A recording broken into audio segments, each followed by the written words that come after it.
Купелето, за което говорихте, пак ще е на върха. Колко сте неблагодарни.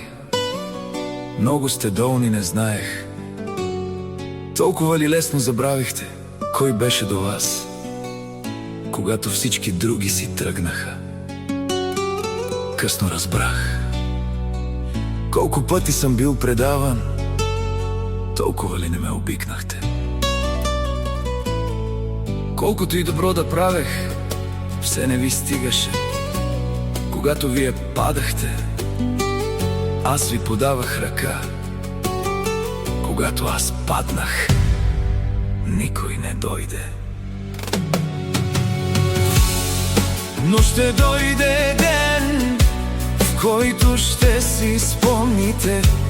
Ще търсите човека, който винаги беше до вас.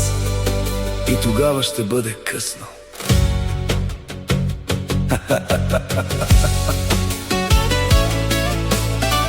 Тази песен е написана по реален случай. Посветена е на всички, които са давали всичко от себе си, а са получили само предателство. Приятно слушане. Денис Official VIP Крал Продукцион.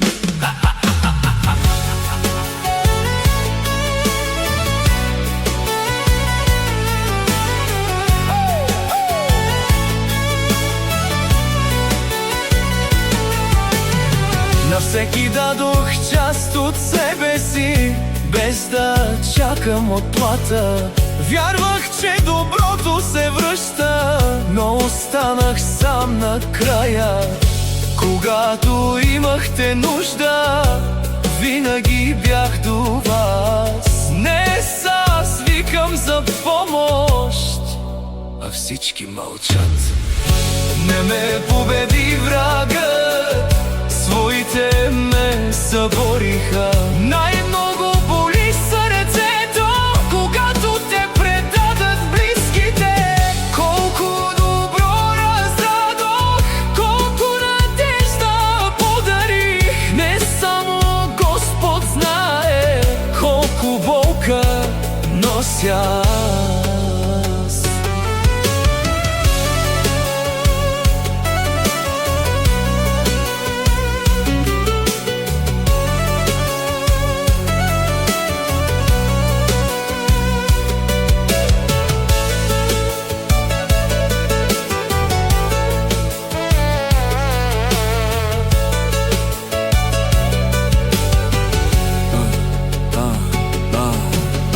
Не ме боли за изгубеното, нито за парите. Боли ме, че забравихте човека, който никога не ви отказа. Всеки носи своята истина, всеки носи своя грях. Аз ще продължа напред, дори с разбито сърце. Няма да ви съдя, живота сам отсъжда. Всичко се връща, рано или късно. Ще дойде ден, в който ще ме търсите, но мен няма да ме има там, където ме оставихте.